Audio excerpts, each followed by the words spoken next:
Welcome to the Beauty Scientists with Dr. Kristy Hamilton and Dr. Roy Kim. Real beauty without the hype. Welcome back to our next episode of the Beauty Scientists. I'm Dr. Kristy Hamilton, board certified plastic surgeon, and I'm here with Dr. Roy Kim, another board certified plastic surgeon. And we're so excited to be here tonight. We are discussing breast enhancement surgery, and specifically without implants, because we have a whole episode devoted to that as well. Dr. Kim, what have you noticed in your practice? Breast implants are still hugely popular, but have you noticed a difference in patients coming in asking more frequently or less frequently for other forms of breast enhancement surgery? What's happening is that patients are definitely asking more about breast fat grafting. And so most patients don't know the limitations, and hopefully we could talk about it here.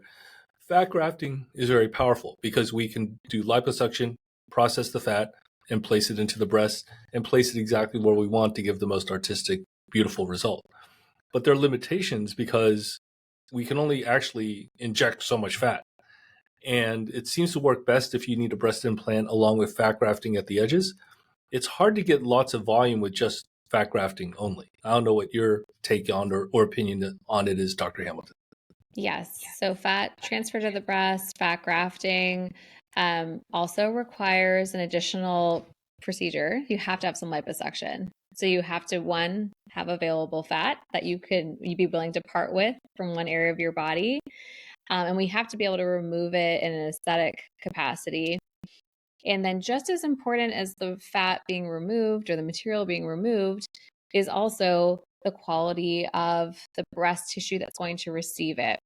So if we consider the fat graft to be the seeds, we need to make sure that the field that they're being sown in is also sufficient to handle it. So if you are starting with very small breasts, you might need multiple rounds of fat transfer to ultimately get to the desired volume, as opposed to what could be done in one surgery with breast augmentation. But let's rewind for a minute. What are all the different kinds of non-breast surgery, breast implant based surgery what are the different forms of breast enhancement surgery that don't involve implants? If I was your patient coming in and that was something I wanted. I think that's pretty limited. I mean, fat, even though it's a procedure, I think it's a lesser procedure than implants. I have heard of Sculptra or fillers being placed in the breast. I am not a supporter of that at all. I don't think that's good for patients long term. It's technically possible, but I wouldn't recommend that. Finally, there is a non-surgical, not very popular device. I can't even remember the name of it. It came out about 15 years ago. It's basically a big plastic half a ball, and you place it over your breast, and it creates suction, and it actually does increase breast size. It induces breast tissue growth. It doesn't induce that much at all. It's the Brava. That's it, Brava. Out of Miami. Yes. So Yes. that procedure when it came out was like mind-blowing. It came out, golly, 25 years ago, and it's still around. And some people, not very many, use it as a supplement to, hey, we're going to do fat grafting and you're going to get the Brava, and we're going to do both to get as much sort of less surgical breast augmentation that your own tissue as possible. And the data that they show is that it increases angiogenesis, so more blood flow to the breast. And then just like with fat transfer to the buttocks, with fat transfer to the breast or any other part of the body, that fat initially survives based on diffusion of nutrients and oxygen. And so if you've got more vascularized tissue, more perfused tissue, theoretically, you might expect to see more survival of more fat cells and therefore potentially get a higher take of the grafted fat. But what about other types of breast surgery, like breast lifts, Are you a proponent or aficionado of the internal bra? Do you sometimes combine all these techniques? Yes. So with breast lift, we're both plastic surgeons. We know that technically the nipple areola complex, or the nipple, has to be at a certain level in and certain placement around the breast. Finally, too, if you have a lot of loose skin, even if the nipple is technically in good position, if the breast is not aesthetically pleasing or drooping, then you still need to tighten the skin around it. A lot of times with breast lift, we need to reposition the breast tissue. We can do that internally to give you a more normal look or enhanced cleavage. So breast lift alone seems to be not a very popular procedure with me, at least. It seems that most patients want breast augmentation and a breast lift. And even if it's a smaller implant, they still want that. How about in your opinion? So breast implants remain very popular, and we saw even with the most recent data coming from the American Society of Plastic Surgeons, there was like a 4% rise in breast augmentation relative to pre-pandemic levels. So the interest in breast implants is absolutely still there. But interestingly, what was in the top 5 procedures of 2022, which is the data that we currently have, was breast lift, and that has been consistent in my practice. I think I see just as many women that want breast implants plus or minus a lift as I do women who want to have a breast lift, maybe some fat grafting, maybe even their implants removed, and doing a lift and fat grafting. So there's kind of 2 types. And oftentimes what they're expressing to me is that they're okay with not getting as much volume as they might get with an implant if they go the fat grafting route, but that they don't want to sign up for a guaranteed future breast surgery like you might have with implants, because we know Yes. those devices don't last forever. And so they're willing to go with the more natural look. And then we spend a lot of time talking about what the breast will look like. So with breast augmentation with an implant, we know that we're going to have that very round shape, more volume at the top of the breast. So you have that convexity. So that if patients show me pictures and they're like, I want that with the lift and fat grafting and internal bra, I try to walk them the other direction. Yeah. Because I don't think you'll get that look at first, but as everything settles, it's going to go to more of that natural teardrop shape. Yeah. If I express to women that they're going to have more of the ski slope teardrop, and we can enhance the upper pull of their breast with some fat transfer, then I think that's a great candidate. And they can always put a little implant in down the line if they change their mind. Yeah. So for the viewers out there, I mean, Dr. Hamilton nailed it. There's breast lift only. There's breast augmentation with breast lift. And frankly, there's breast augmentation with an implant, with fat or implant or both, and a breast lift. So lots of options. And how much tissue you have, how much loose skin you have, and breast ptosis, what we call breast sag. Ptosis is the fancy word. All these things determine what we're working with to start off with, but also can determine your final result. Yes. And this is always a very complex discussion. These are some of the longest consultations I do in my practice because women just have, which is great, just so many options now. So it's really a question of getting in their mind, understanding what they want to look like, and then ensuring the plan that they're choosing is actually going to be able to deliver that result.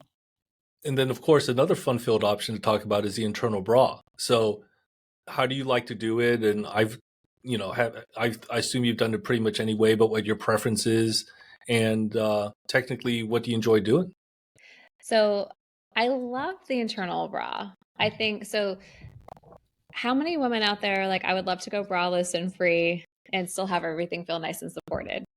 That is a overwhelmingly popular concept with women. So This is a material. There's two different kinds that are currently in use in the United States, anyways, and they are temporary meshes that will slowly evolve into a thin sheet of collagen on the inside. So I like to incorporate it to act as a sling on the lower pole of the breast, where like the lower portion of like the cup would be in a bra. And I can also tailor it to help revise previous breast implants and help like move them closer, create more cleavage. And I think it gives more longevity to lifts or larger augmentations over time. How do you utilize it? I use it the same way as you do. I like to have a sling. I do love using barbed suture to reinforce it even further. And I have used fascia, specifically rectus abdominis fascia, and you can fold it into a U shape for patients who have really loose skin or recurrent ptosis. Because we're always fighting gravity, right? And especially with larger implants. So the larger the implant, the more weight that's going to place on the skin. And some patients have very little native breast tissue, and we all know skin is very stretchy. So that is not a great material to keep things up. So if we can take off some of the weight and place it onto the mesh and tack that to the chest wall, then I think that can be a very worthwhile addition to the surgery for larger implants or patients who don't have the best tissue quality.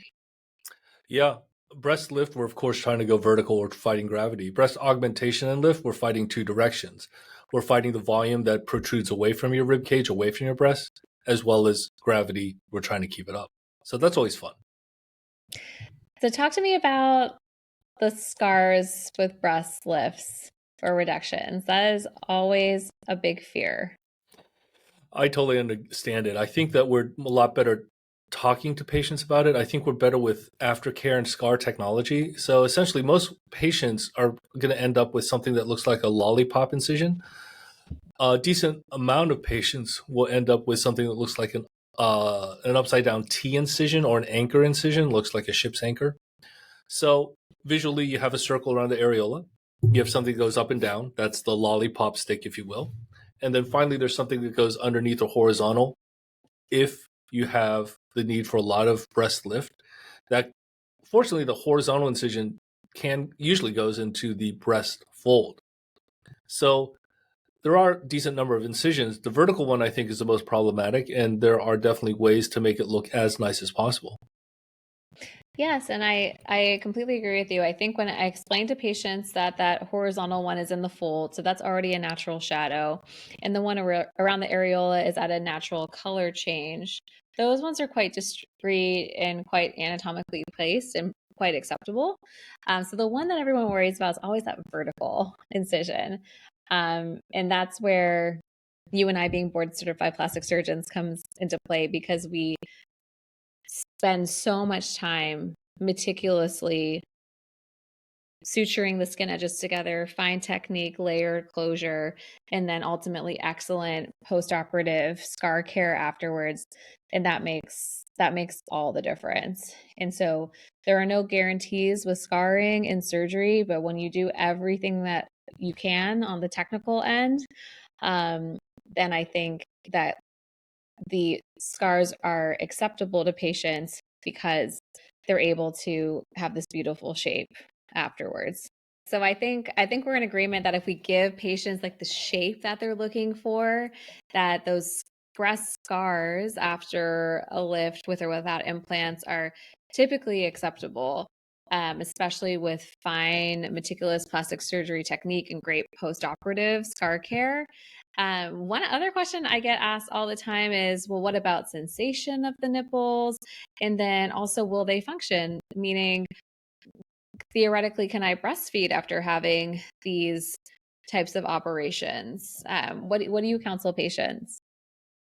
Anatomically, as surgeons, we're avoiding the milk ducts, we're avoiding the nerves that feed the nipple, and we're very careful about where we're making those incisions. So most patients, virtually all patients actually, should have normal nipple sensation as well as the ability to lactate or produce milk after surgery.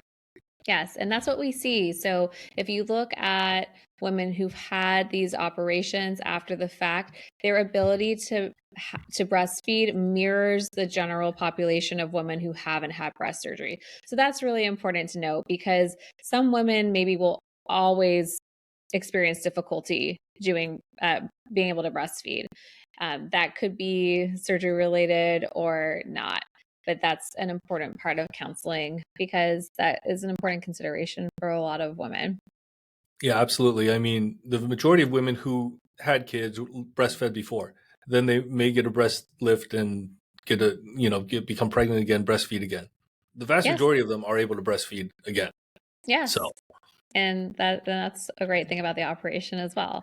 And sometimes, in the healing process, patients may experience a little bit of diminished sensation afterwards, but typically with that time, that returns to near normal. What about recovery and longevity of the treatment? So, anything that is moving anti-gravity, what do you tell patients how long their result will last?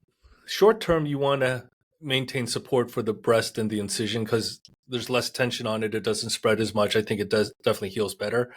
Most of the swelling goes away pretty quickly in the first month or two, but of course, it takes 6 or 12 months for all healing to occur.